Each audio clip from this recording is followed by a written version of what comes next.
Hi, and welcome, welcome, welcome.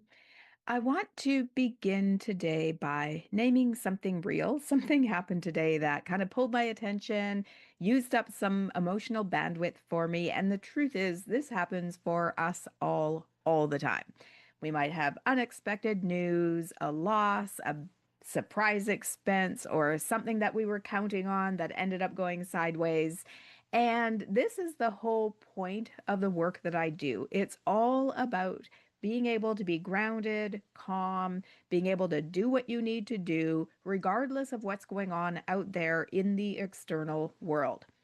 If we can only be okay when everything out there is going the way we want it to go, then we're six. And I asked him to look at my website because I'm moving in a bit of a different direction and I was just curious about his feedback. After he read it, he asked me if I was familiar with Maslow's hierarchy of needs. Of course. I asked, "Why do you ask?" And he said, "Well, it seems like you're trying to get people up to the top of the pyramid. You're talking about things like manifestation and self-actualization. But what about all the people at the bottom of the pyramid who are still focused on survival? People who have housing insecurity, people who don't have the money or safety that they need. Doesn't self-actualization feel a little bit out of reach for somebody like that?" And he is absolutely right. It made me realize something. I think maybe I haven't been describing my work clearly enough. So, yes, I talk about manifestation, but manifestation is not the first step, and it's certainly not the only thing I do. Everything that I do is really about working with the subconscious mind. So, if we roll back, I've been a hypnotherapist since 1999. That was my first love. Loved hypnotherapy, will always use it in some form, professionally or personally. But my work was never really about therapy the way people think of it. I would sometimes think of myself as the mediator between my client's conscious mind and subconscious mind.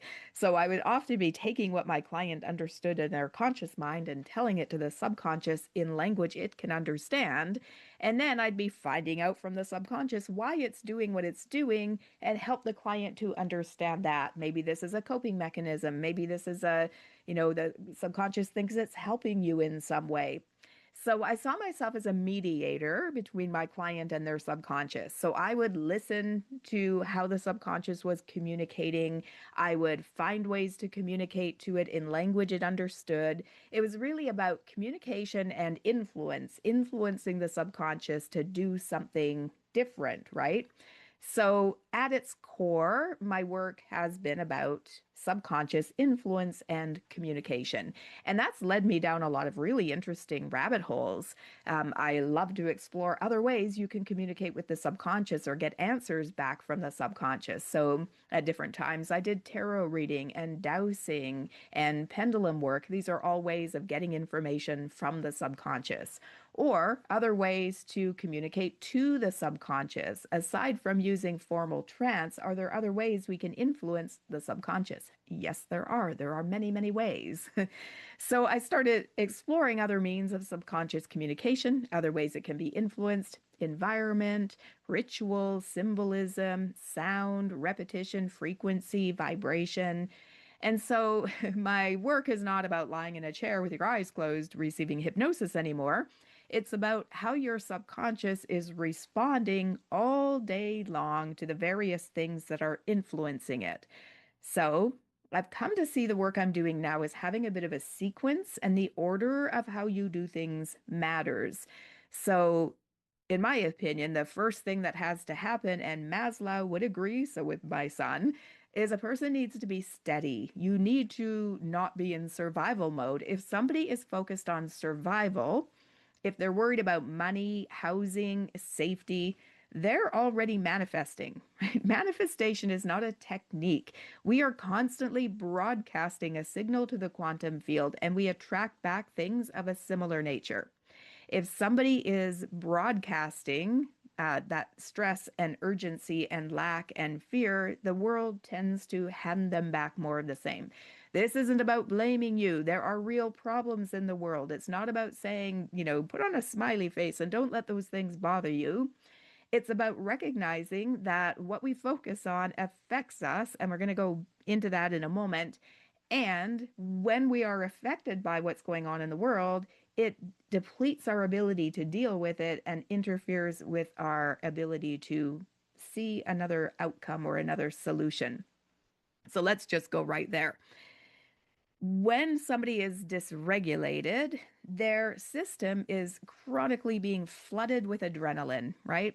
So if you are in a short-term urgent situation, let's say somebody mugs you, that short-term burst of adrenaline is really helpful. It gives you the energy and the strength, the oomph that you need to get yourself out of that situation, to protect yourself. So, fight or flight is meant to be a short term burst of adrenaline to help us in a specific situation. And then it's meant to shut off once that situation has passed. It's not meant to be where we live. People are living there constantly. If you have ongoing chronic stress, if you're worried about your relationship, your finances, your housing, that is flooding your system with adrenaline and that is depleting for your system. Again, it's meant to be a short term burst of adrenaline that shuts off when the threat's passed. It's not meant to be the state that you live in. When you're depleted in that way, you have less capacity to change your situation.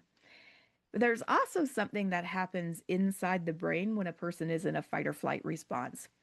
Now, when we're in fight or flight, blood is shunted away from the midsection into the arms and legs so that we can run or protect ourselves if we have to stay and fight.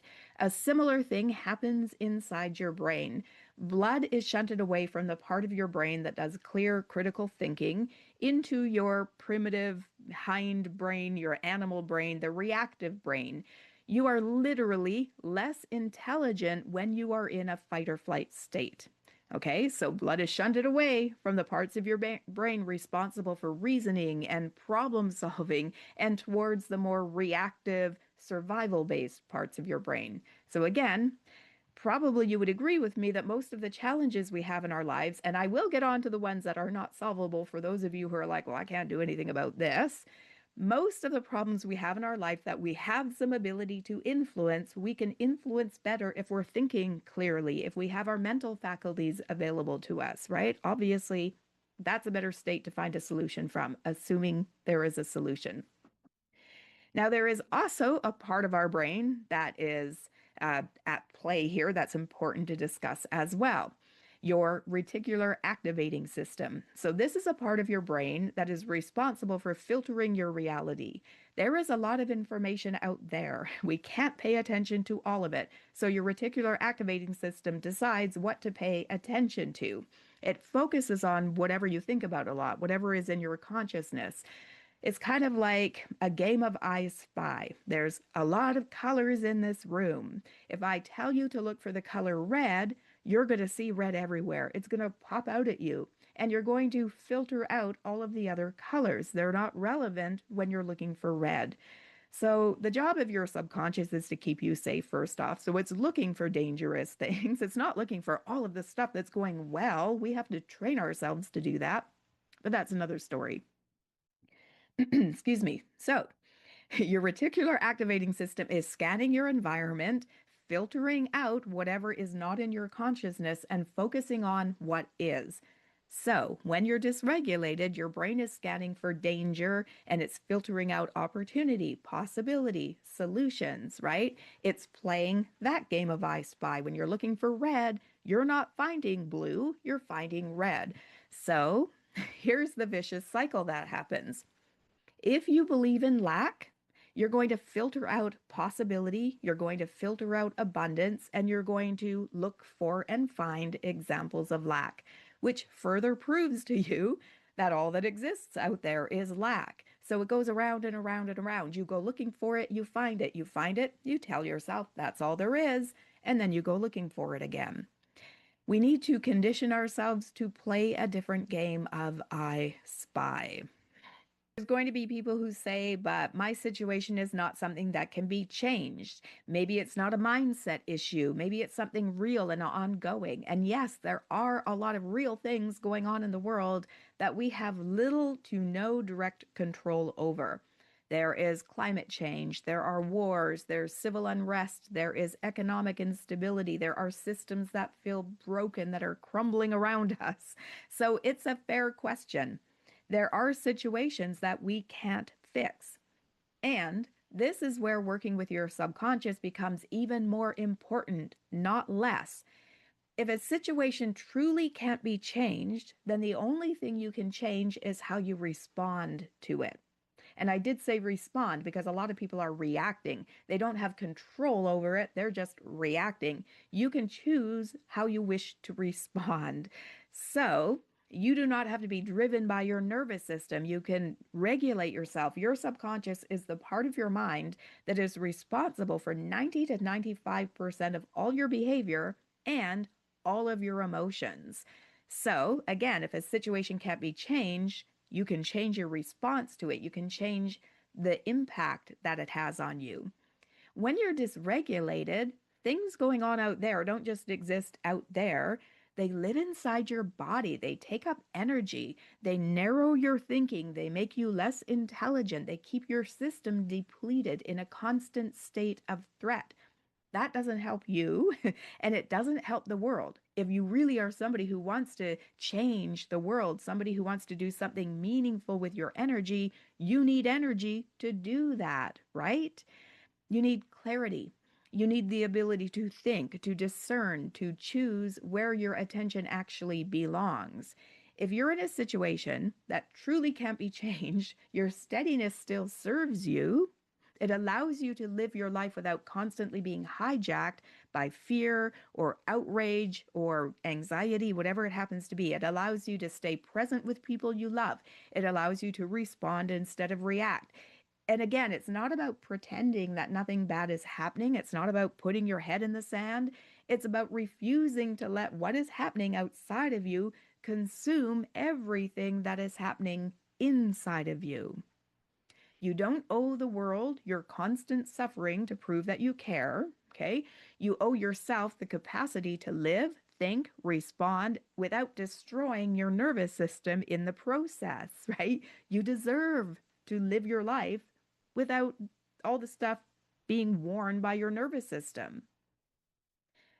Now, I want to clarify something here. Went off on a little rant. When I talk about vibration, I think people sometimes misunderstand me here as well. I'm not talking about being happy all the time.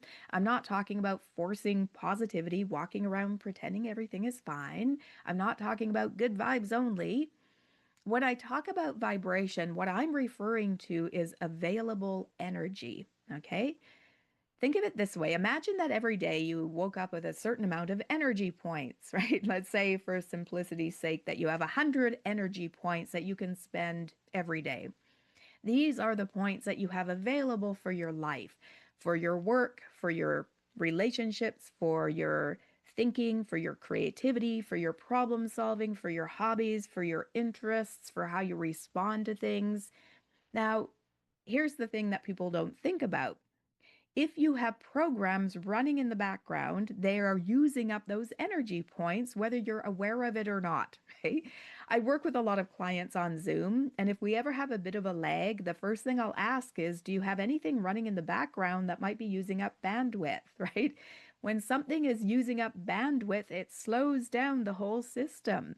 So, if there is a part of you that is constantly scanning for danger, a part of you that is constantly hypervigilant, a part of you that's bracing for the next thing to go wrong, a part of you that's telling yourself worst case scenario stories all the time, a part of you that is holding unresolved fear or anger or uncertainty, that is energy being spent.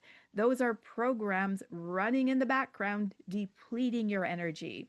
And so that means fewer energy points for actually living your life, right? This is why this work matters when even when you can't change what's happening out there in the world. It's not about changing everything. It's about reclaiming your bandwidth, right? When you work with your subconscious, you're not trying to control reality. You're working with your system to stop leaking energy in places it doesn't need to leak energy to, right? And when that happens, you have more capacity. Let's say those programs running in the background were leaking 30 energy points, leaving you with only 70 for the rest of your life. What would it feel like? Work with me here. Okay. What would it feel like to suddenly have 30 energy points available? What would you do with that? You know how many clients I get who tell me, oh, hobbies, interests, a different career. I can't do any of that. I'm so exhausted by the time I get home at the end of the day. I don't have time for me or for my future or for fun. So let's get those programs that are running in the background done so that you have that energy available. When you do that, you have more capacity, you have more clarity, you have more resilience, you have more choice. So, this is what I mean by raising your vibration. I mean, allowing yourself more available energy for meeting life's demands. Now, I want to pause here and just reflect back to something I said earlier. I don't want to sound incomplete. I mentioned earlier that I see there being three steps to the work that I'm doing. So the first step is regulation, right? Again, Maslow's hierarchy of needs. You're not reaching for self-actualization. You're not trying to manifest if you can't even, get through the day because you're so worried about everything going on in your life. So that's the first step. If your system is flooded, you're not going up any higher than that. You need to get yourself regulated. The second step is communication. Once you're regulated, you can go into a good state where you're able to speak to your subconscious in language it understands and understand why it feels the way it feels, what belief it's running, what it's protecting you from, what associations it's built over time, what a symptom might mean.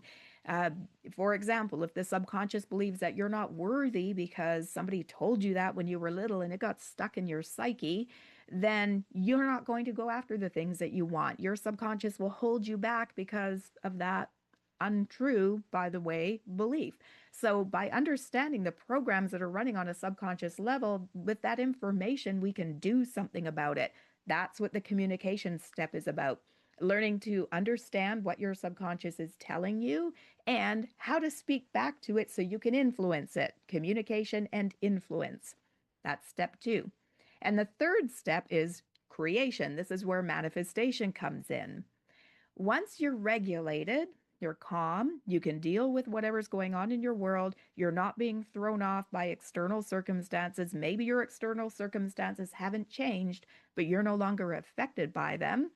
Once you're regulated and you know how to communicate with your subconscious instead of fighting it, you've got it on board. This part that operates 90 to 95% of your behavior, all of your emotional responses is connected to the quantum field, is constantly broadcasting a signal and attracting back what becomes your reality. Once you become connected to that, then you're in a position to create something new. So, by the way, I don't see manifestation anymore. Talk to me a few years ago, I would have said something different, but I've been going through it now for a long time and it has changed my view on manifestation. Now I see manifestation as a long game, but a much deeper and more meaningful game because it's not just about focusing on a technique and hoping that the Santa Claus or whoever it is gives us things, gives us the thing. I look at it as you're working through anything that's got you dysregulated. You're helping yourself to be in a place where no matter what is going on in the world, you're okay, right? You're okay. You're not at the whim of what's going on out there. You've got a deep relationship with your subconscious where you can get it to do what you want it to do. Your subconscious does what it's programmed to do. Your subconscious is also your intuitive mind and your creative mind. Another reason to learn to communicate with it. You can get insight, clarity, solutions that you wouldn't have considered otherwise. So once you're regulated and you know how to communicate with your subconscious, then you're in a position to create something new. Then manifestation happens naturally. We are manifesting all the time. You are manifesting right now. It's not a technique. It's not a thing you do for an hour on a Friday afternoon to create your ideal outcome. We are broadcasting a signal to the quantum field all the time.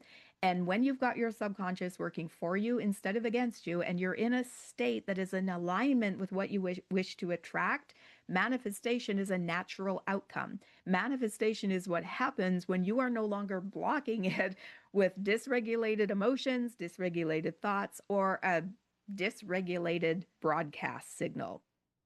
Now, I went a little further than I meant to, but that's where we're going here. So, this is why I showed up today. Today, there was a moment where I was like, I don't want to do it. I'm feeling sorry for myself about what happened. But I realized something really important. My whole journey with manifestation, when I say it was a long game, started when I woke up to there being 18 cents inside my bank account. Money got taken away. Okay? This morning, I had a very similar thing happen, and I'm in a completely different place. In the past, I crumbled. I was like a victim. I had victim mentality. I didn't know what to do. I was dysregulated. It took me out of the game. I'm here right now doing this and talking to you about this from a completely different place. These tools, talking to your subconscious, regulating yourself so that you can be in a state to create the circumstances you desire, are not just things I talk about. These are the tools I have been living with, utilizing, leaning on for the last 2 years. And the proof is in the pudding. Today, I had a very similar external circumstance, thing beyond my control, but my way of coping, my way of looking at it is completely different than it was back then before I did this work. So, I hope this resonated with you. If it did, keep coming back. Share this with other people. You know what to do. Do all the likes and the subscribes and all the things. Leave a comment. That would be amazing. I would really love to hear your feedback. And join me 2 o'clock this Friday, Pacific time, for another experiential live. I'm going to guide you through some techniques to help you stay grounded and regulated so that you can have a felt sense of it, and some things you can do on your own to create that calmer state to help you manage whatever is going on in your world. Thank you so much for showing up, and I appreciate it. You have a great rest of the day. Bye bye.